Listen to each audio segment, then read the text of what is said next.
Yang namanya Coach Sintayong dan tentu Coach Patrick sudah menjadi bagian masa lalu. Tapi apa? Sangat mengejutkan. Tepat pagi ini, Erick Thohir menolak mundur. Pemain naturalisasi berbondong-bondong inginkan Sintayong balik.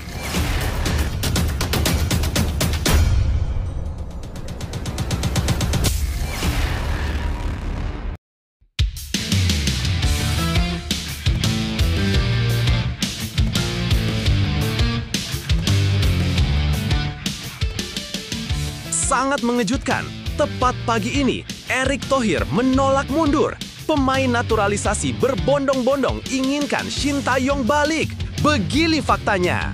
Tapi, Mimin minta tolong tonton video ini sampai selesai agar tidak ada kesalahpahaman yang terjadi. Dan tak bosan-bosan juga, tolong like dan share video ini ke media sosial kalian agar semua orang tahu apa yang sedang terjadi.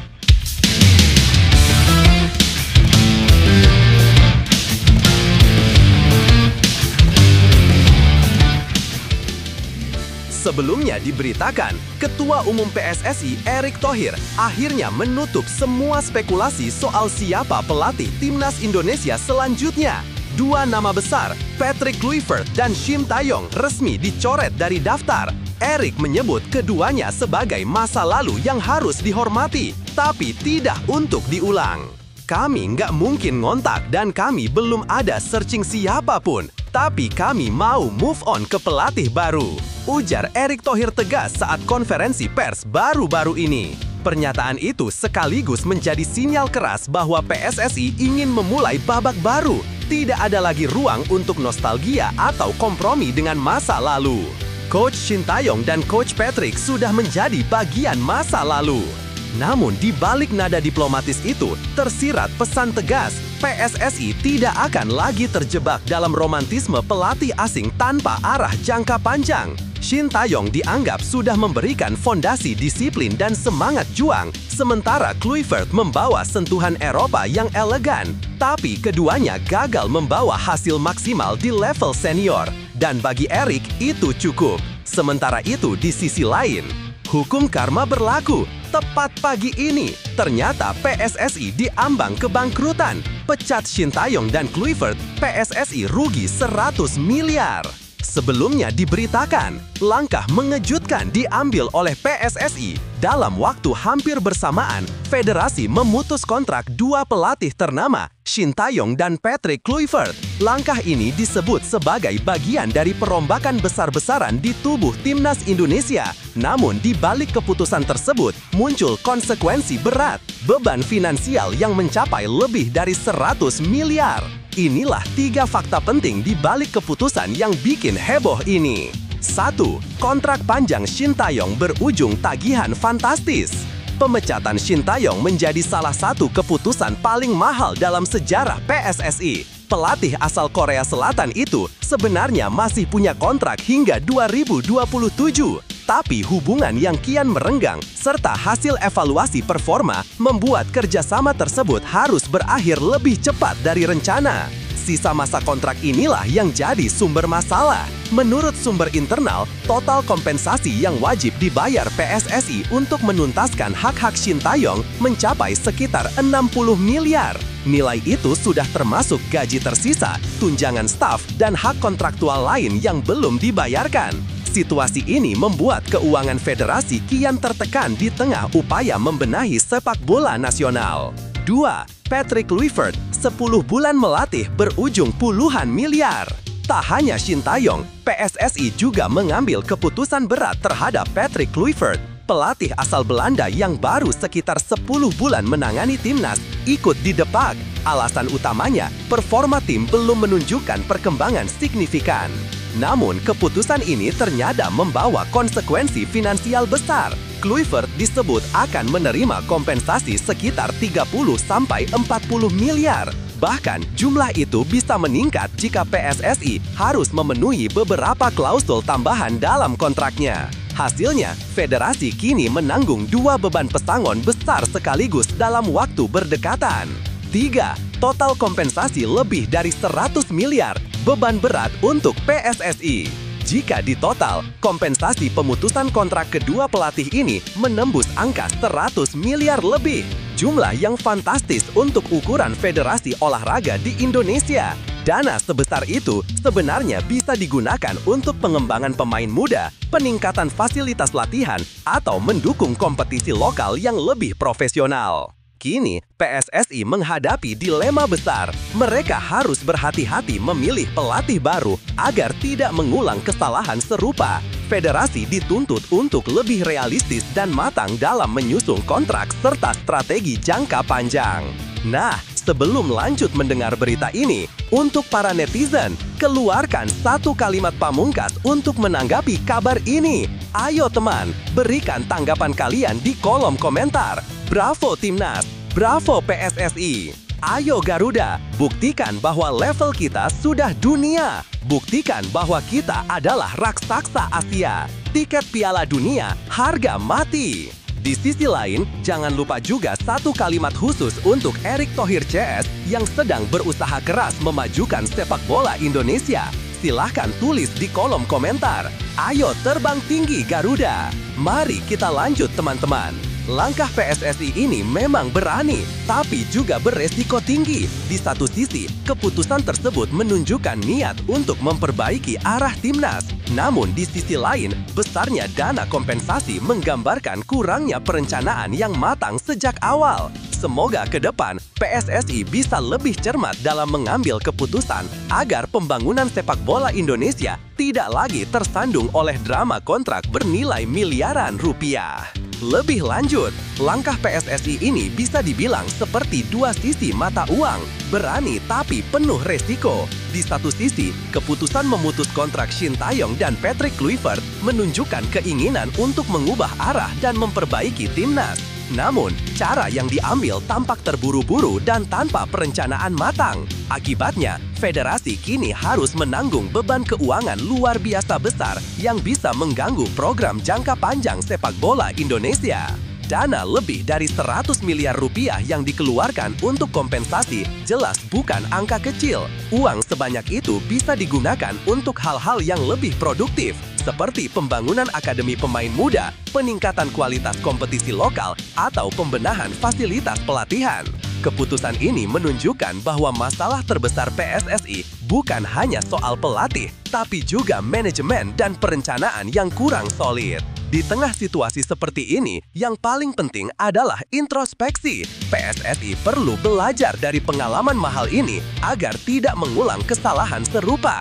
Federasi seharusnya lebih berhati-hati dalam menyusun kontrak dan lebih realistis dalam menilai target. Karena pada akhirnya, membangun sepak bola yang kuat bukan soal mengganti pelatih berkali-kali, melainkan menciptakan sistem yang konsisten, berkelanjutan, dan bebas dari keputusan emosional. Situasi ini memang terasa berat, tapi bukan berarti akhir dari segalanya. Justru di titik ini, sepak bola Indonesia punya kesempatan untuk belajar dan bangkit lebih kuat. Setiap keputusan besar, meski penuh resiko, selalu menyimpan pelajaran berharga di baliknya. PSSI, para pemain, dan seluruh pecinta sepak bola tanah air bisa menjadikan momen ini sebagai titik balik. Saatnya berbenah, membangun sistem yang lebih profesional, dan menata ulang arah pembinaan dari akar rumput hingga level timnas. Kegagalan bukan sesuatu yang harus ditakuti, asalkan ada keberanian untuk memperbaikinya dengan jujur dan konsisten. Ingat, sepak bola Indonesia sudah sering jatuh, tapi juga selalu punya semangat untuk berdiri lagi. Selama masih ada niat baik, kerja keras, dan dukungan dari seluruh elemen, bukan tidak mungkin suatu hari nanti Garuda bisa benar-benar terbang tinggi. Bukan karena pelatih hebat semata, tapi karena fondasi sepak bola kita akhirnya kokoh dan mandiri. Media Amerika bongkar skandal AFC. Timnas Indonesia jadi korban. Arab Saudi dan Qatar dapat keistimewaan. Sebelumnya diberitakan, kabar mengejutkan datang dari The Athletic, media asal Amerika Serikat yang mengungkap adanya dugaan kecurangan di balik penyelenggaraan ronde keempat kualifikasi Piala Dunia 2026 zona Asia. Dalam laporannya, AFC disebut memberikan perlakuan tidak adil kepada beberapa negara peserta, termasuk Timnas Indonesia, sementara Arab Saudi dan Qatar justru mendapat keuntungan besar. Berikut ini 3 fakta di balik dugaan ketidakadilan tersebut. 1. Jadwal tak seimbang. Indonesia cuma dapat jeda 3 hari. Timnas Indonesia disebut jadi salah satu tim yang paling dirugikan oleh keputusan AFC terkait jadwal pertandingan. Skuad Garuda hanya mendapat waktu istirahat 72 jam atau 3 hari antar laga. Kondisi serupa juga dialami Irak, Uni Emirat Arab, dan Oman. Namun berbeda dengan 2 negara tuan rumah, Arab Saudi dan Qatar, yang memperoleh jeda 6 hari penuh. Keputusan ini tentu menciptakan ketimpangan kondisi fisik antar tim. Dalam sepak bola level tinggi, 3 hari istirahat dianggap terlalu singkat untuk memulihkan kebugaran pemain. Ketimpangan itu terlihat jelas saat Qatar menghadapi UEA di Doha pada 11 Oktober 2025. Qatar hanya melakukan 2 pergantian pemain setelah bermain imbang 0-0 lawan Oman. Sementara UEA yang baru bermain 3 hari sebelumnya terpaksa mengganti 6 pemain karena kelelahan. 2. Pelatih Irak dan UEA angkat suara. Kompetisi harusnya adil. Kritik keras terhadap keputusan AFC datang langsung dari para pelatih. Ola Royu, pelatih Uni Emirat Arab, menegaskan bahwa sistem jeda antar pertandingan seharusnya dibuat lebih adil. Cara terbaik untuk menghadapi kompetisi ini adalah dengan memberikan jeda 4 hari antar pertandingan, ujarnya kepada The Athletic. Nada serupa juga diungkapkan pelatih Irak Graham Arnold. Ia menilai ada pola jelas yang menunjukkan keberpihakan AFC. Bukan suatu kebetulan bahwa tim di setiap grup dengan jeda 6 hari selalu lolos, kata Arnold. Pernyataan 2 pelatih ini memperkuat dugaan bahwa AFC gagal menjaga prinsip fair play dalam turnamen yang seharusnya menjadi ajang netral bagi seluruh negara Asia. 3. Penunjukan tuan rumah penuh kontroversi dan dominasi Teluk. Tak hanya soal jadwal, AFC juga dikritik karena menunjuk Arab Saudi dan Qatar secara sepihak sebagai tuan rumah ronde keempat tanpa melalui proses penawaran terbuka. Baik Indonesia maupun Irak sempat mengajukan protes resmi karena tidak ada penjelasan kriteria pemilihan tuan rumah. Menurut laporan The Athletic, surat internal AFC menyebut kedua negara memiliki fasilitas kelas dunia, tetapi tidak ada penilaian objektif yang dipublikasikan. Bahkan hingga kini, AFC belum menerbitkan regulasi resmi untuk kualifikasi Piala Dunia 2026 zona Asia. Laporan tersebut juga menonjolkan dominasi negara Teluk di tubuh AFC. Presiden AFC, Sheikh Salman bin Ibrahim Al Khalifa, berasal dari Bahrain, sekutu dekat Arab Saudi. Wakil Presiden senior Yasser Al-Misehal adalah warga Saudi, sementara Ketua Komite Keuangan Adel Ezat dan Ketua Komite Kompetisi Hani Balan berasal dari Qatar. Selain pengaruh politik, faktor ekonomi juga ikut berperan. Banyak sponsor utama AFC berasal dari perusahaan Teluk seperti Qatar Airways, Qatar Energy, Bein Media Group, dan Aramco. Tak heran, banyak event AFC akhir-akhir ini digelar di kawasan tersebut. Pejabat dari beberapa negara anggota AFC bahkan mengaku khawatir terhadap meningkatnya kekuasaan Arab Saudi di kancah sepak bola Asia.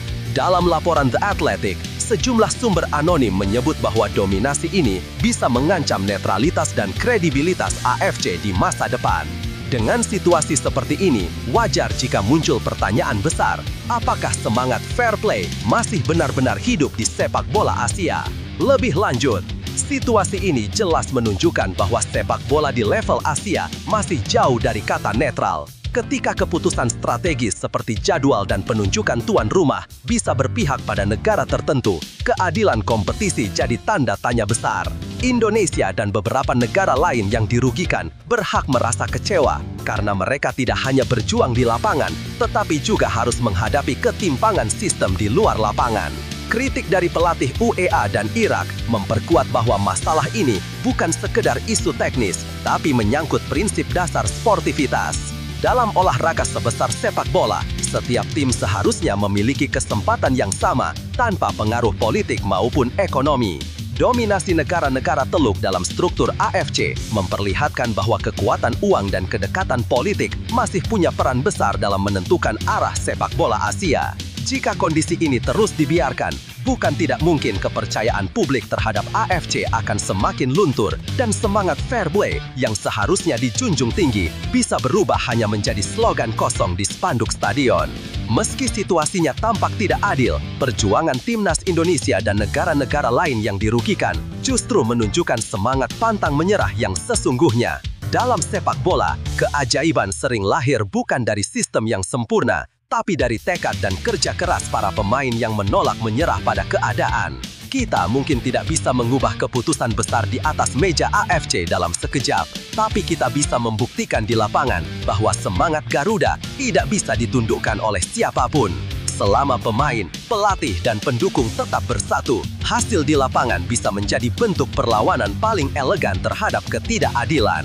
Karena pada akhirnya yang diingat bukan hanya siapa yang menang, tapi siapa yang tetap berdiri tegak meski dunia terasa tidak berpihak. Semangat terus, Garuda! Rapat evaluasi Timnas mandek. Sebelumnya diberitakan, Exco PSSI sudah desak Erick Thohir segera kumpul bahas gagalnya Garuda. Sebelumnya diberitakan, kegagalan Timnas Indonesia lolos ke Piala Dunia 2026 memicu gelombang kekecewaan besar. Salah satu suara paling keras datang dari Andre Rosiade, penasehat Semen Padang, yang geram karena hingga kini PSSI belum juga menggelar rapat evaluasi. Padahal sejumlah anggota Exco kabarnya sudah meminta Ketua Umum PSSI, Erick Thohir, untuk segera duduk bersama membahas langkah ke depan. Berikut ini 3 faktanya. 1. Desakan dari dalam tubuh PSSI sendiri. Andre Rosiade menyebut sejumlah anggota Exco PSSI sebenarnya sudah meminta agar Erick Thohir segera menggelar rapat evaluasi. Menurutnya, hal itu penting dilakukan setelah Timnas Indonesia gagal di babak kualifikasi Piala Dunia 2026.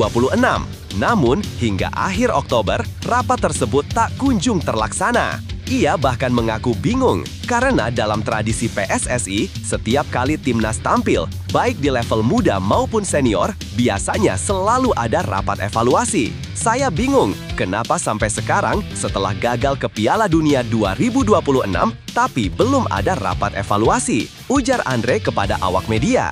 Ia juga menegaskan bahwa para Exco sudah menyuarakan hal ini di grup WhatsApp resmi mereka. Namun, keputusan tetap berada di tangan Erick Thohir sebagai Ketua Umum. 2. Erick Thohir dinilai terlalu sibuk dengan jabatan rangkap. Andre Rosiade memahami bahwa Erick Thohir saat ini tengah menjalankan banyak tanggung jawab, termasuk posisinya sebagai Menteri Pemuda dan Olahraga. Namun, menurutnya, kesibukan itu tidak bisa menjadi alasan untuk menunda evaluasi penting terhadap performa Timnas. Ia menyoroti bahwa Erick masih sempat menghadiri berbagai kegiatan, seperti jumpa pers bersama Direktur Teknik PSSI, Alexander Zwiers, hingga menerima para wartawan dan supporter. Sesi jumpa pers bisa, tapi kenapa rapat Exco PSSI tidak bisa? Kata Andre dengan nada heran. Ia menambahkan, evaluasi seharusnya menjadi prioritas. Apalagi Timnas baru saja menelan kegagalan besar yang perlu ditindaklanjuti secara serius dan transparan. 3. Proses pemilihan pelatih baru masih menggantung. Selain evaluasi yang tertunda, pencarian pelatih baru Timnas Indonesia juga masih belum menunjukkan kemajuan. Erick Thohir sebelumnya menegaskan bahwa dirinya tidak ingin terburu-buru dalam menentukan sosok pengganti Patrick Kluivert. Ia menyerahkan proses pencarian kepada manajer Timnas, Sumarji, dan Direktur Teknik Alexander Zwiers. Keduanya diberi mandat untuk mencari calon pelatih yang sesuai dengan visi jangka panjang Timnas. Setelah nama-nama kandidat terkumpul, barulah Erick berencana menggelar rapat Exco. Namun hingga kini belum ada kejelasan kapan hal itu akan dilakukan. Situasi ini membuat publik dan penggemar sepak bola nasional semakin gelisah menunggu arah baru tim Garuda. Situasi ini menunjukkan betapa pentingnya komunikasi dan koordinasi di tubuh PSSI. Ketika ekspektasi publik terhadap sepak bola Indonesia semakin tinggi, keterlambatan evaluasi justru berpotensi menimbulkan ketidakpercayaan. Evaluasi bukan sekedar mencari kambing hitam, tetapi menjadi langkah awal untuk memperbaiki sistem dan menatap masa depan bagi Timnas Indonesia. Lebih jauh, situasi ini memperlihatkan bagaimana rapuhnya koordinasi di tubuh organisasi sepak bola tertinggi Indonesia, PSSI. Kegagalan Timnas Indonesia seharusnya menjadi momentum penting untuk melakukan pembenahan menyeluruh. Namun, ketika rapat evaluasi saja belum juga digelar, publik wajar merasa kecewa dan mempertanyakan keseriusan federasi dalam memperbaiki arah sepak bola nasional. Kritik yang disuarakan Andre Rosiade bukan sekedar bentuk emosi, melainkan refleksi dari keresahan banyak pihak. Evaluasi seharusnya dilakukan segera agar kesalahan yang sama tidak terulang. Keterlambatan mengambil keputusan bisa menimbulkan kesan bahwa PSSI tidak memiliki sense of urgency terhadap masa depan timnas. Di sisi lain, Erick Thohir sebagai ketua umum memang dihadapkan pada tanggung jawab besar, baik di dunia olahraga maupun pemerintahan. Namun, posisi ganda ini justru menuntutnya untuk mampu membagi fokus dan waktu dengan lebih efektif. Transparansi dan ketegasan sangat dibutuhkan agar roda organisasi tidak bergantung pada satu figur saja. Publik sudah terlalu sering disuguhkan drama administratif setiap kali timnas gagal. Yang dibutuhkan sekarang bukan lagi janji atau wacana, melainkan tindakan nyata, evaluasi terbuka, perencanaan jangka panjang, dan keberanian untuk memperbaiki sistem dari akar masalahnya. Hanya dengan langkah itu, kepercayaan terhadap PSSI bisa kembali tumbuh. Mengejutkan, Marcelino Ferdinand dan Justin Hubner belum pasti bela timnas U22 di FIFA Matchday November. Ini 3 fakta di baliknya. Sebelumnya diberitakan, FIFA Matchday November 2025 dipastikan akan difokuskan untuk timnas U22 Indonesia sebagai ajang persiapan menuju SEA Games 2025 di Thailand. Namun, kabar mengejutkan datang dari PSSI. Beberapa pemain abroad seperti Marcelino Ferdinand dan Justin Hubner ternyata belum tentu akan memperkuat skuad muda Garuda tersebut. Lantas, apa penyebabnya? Berikut 3 faktanya. 1. Prioritas PSSI beralih ke timnas U22 untuk SEA Games 2025.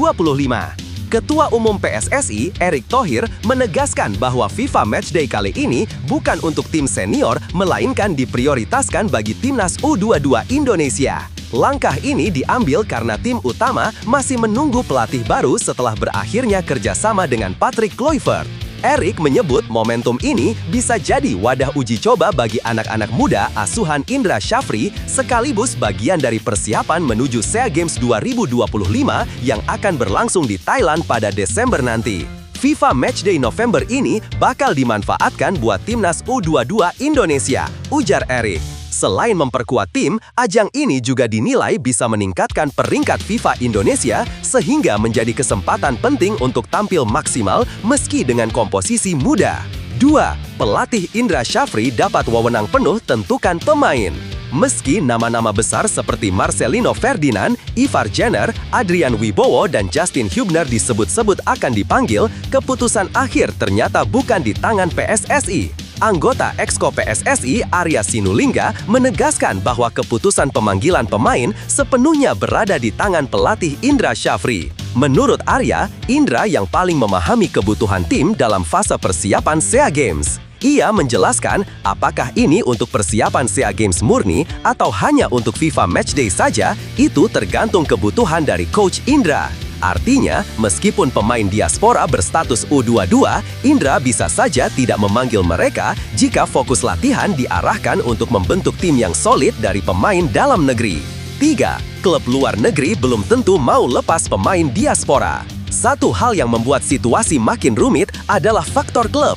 Pemain seperti Marcelino dan Hubner yang berkarya di luar negeri tidak selalu bisa dilepas karena jadwal SEA Games tidak bertepatan dengan kalender FIFA Matchday. Walaupun agenda November ini masuk dalam kalender resmi FIFA, belum tentu klub akan bersedia melepas pemainnya jika ajang berikutnya SEA Games tidak termasuk agenda resmi FIFA. Arya menuturkan, klubnya pasti lihat apakah statusnya FIFA Matchday atau tidak, tapi itu tergantung kebutuhan dari Coach Indra. Inilah mengapa Indra Syafri kemungkinan besar akan lebih memaksimalkan pemain-pemain dari kompetisi dalam negeri seperti Super League yang memang akan meliburkan jadwalnya demi mendukung timnas U22 Indonesia mempertahankan medali emas SEA Games. Situasi ini menunjukkan bahwa membangun timnas U22 bukan sekedar soal memanggil nama besar, tapi soal strategi dan prioritas. Indra kini memegang kendali penuh untuk mengarah timnya, sementara PSSI memberi kebebasan total. Jika pemain abroad seperti Marcelino atau Hübner tak bisa bergabung, tantangan ini justru bisa jadi momen bagi talenta lokal untuk membuktikan diri di panggung internasional. Lebih lanjut, situasi ini bisa dibilang cukup dilematis bagi PSSI dan pelatih Indra Syafri. Di satu sisi, publik tentu berharap para pemain abroad seperti Marcelino Ferdinand dan Justin Hübner bisa memperkuat timnas U22 agar kualitas tim meningkat dan pengalaman bermain di level internasional bisa menular ke pemain lokal. Namun di sisi lain, ada pertimbangan realistis. SEA Games bukan agenda resmi FIFA, sehingga klub luar negeri tidak berkewajiban melepas pemain mereka. Keputusan PSSI yang memberi wewenang penuh kepada Indra Syafri sebenarnya langkah yang bijak. Ini menunjukkan kepercayaan penuh terhadap pelatih dalam menentukan arah pembentukan tim. Jika nantinya pemain diaspora tak bisa bergabung, ini justru bisa jadi momen berharga bagi pemain dari kompetisi lokal untuk unjuk gigi. Timnas U22 bisa tampil dengan kekuatan murni anak dalam negeri yang selama ini haus kesempatan. Dengan dukungan penuh dari PSSI dan publik, bukan tidak mungkin, justru dari sinilah lahir kejutan baru, tim muda yang tangguh dan siap mempertahankan medali emas SEA Games dengan cara mereka sendiri. Masih terbayang kegagalan, curhat Calvin Verdong soal luka timnas Indonesia yang belum sembuh. Sebelumnya diberitakan, bek timnas Indonesia Calvin Verdong kembali buka suara soal rasa kecewanya setelah skuad Garuda gagal lolos ke Piala Dunia 2026. Dalam wawancara dengan media Prancis jelang laga OGC Nice vs LOSC Lille di Liga 1, pemain berdarah Belanda itu tak bisa menyembunyikan kesedihannya atas kegagalan terbesar dalam karir internasionalnya. Berikut ini 3 faktanya. 1. Kegagalan yang menggemparkan tanah air. Kekalahan tipis 2-3 dari Arab Saudi dan 0-1 dari Irak di Jeddah menjadi akhir dari mimpi panjang timnas Indonesia menuju Piala Dunia 2026. Padahal ini adalah momen paling dekat yang pernah diraih skuad Garuda untuk menembus turnamen sepak bola paling bergengsi di dunia. Kekecewaan itu bukan hanya dirasakan para pemain, tetapi juga jutaan pendukung di tanah air. Publik menumpahkan rasa frustrasinya di media sosial, sementara federasi pun bereaksi cepat dengan memecat pelatih Patrick Kluivert beserta stafnya. Situasi di tubuh timnas pun gonjang-ganjing, menyisakan kekosongan kursi pelatih dan ketidakpastian arah tim ke depan. Calvin Verdong, salah satu pemain andalan yang baru memperkuat Indonesia, juga merasakan luka itu. Ia mengaku masih teringat jelas momen-momen sulit di lapangan saat tim berjuang mati-matian melawan Irak. Ya, itu adalah pertandingan internasional yang sangat berat bagi tim nasional kami, ujar Verdong dalam konferensi pers di Perancis. 2. Mental pemain yang belum pulih. Bagi Verdong, kekalahan dari Arab Saudi di laga pembuka menjadi titik balik yang memukul mental para pemain. Ia menilai kekalahan pertama itu membuat seluruh tim kehilangan kepercayaan diri dan berdampak langsung pada penampilan berikutnya melawan Irak. Kami menjalani 2 laga yang sangat sulit di Arab Saudi. Kekalahan lawan Arab Saudi itu juga berdampak buruk bagi kami saat melawan Irak. Saya pikir kami tidak tampil cukup baik, jadi tentu ada rasa kecewa, kata bek berusia 28 tahun itu. Meski demikian, pengakuan Verdong memperlihatkan sisi manusiawi dari para pemain timnas. Mereka bukan robot yang bisa langsung bangkit dari kekalahan besar. Ada rasa bersalah, ada keinginan untuk menebus kegagalan, tapi juga ada tekanan besar dari publik yang menanti hasil instan. 3. Masa depan timnas masih abu-abu. Kini, Verdong dan rekan-rekannya harus menghadapi kenyataan bahwa timnas Indonesia sedang dalam masa transisi. Dengan kursi pelatih yang masih kosong dan agenda FIFA Matchday November dibatalkan, skuad Garuda dipastikan tidak akan berlaga dalam waktu dekat. Situasi ini membuat para pemain seperti Verdong harus fokus pada klub masing-masing dulu. Ia kini kembali memperkuat LOSC Lille di Liga Prancis 2025-2026, berusaha menata diri setelah kegagalan pahit di pentas internasional. Sementara itu, PSSI disebut akan lebih memusatkan perhatian pada persiapan Timnas U22 menuju SEA Games 2025. Kekecewaan Verdong adalah cermin dari rasa kecewa seluruh bangsa. Namun, di balik luka itu, ada semangat yang belum padam. Timnas Indonesia mungkin gagal kali ini, tapi harapan untuk melihat Garuda terbang tinggi di masa depan masih hidup. Tinggal bagaimana federasi dan para pemain menata kembali fondasi yang sempat retak.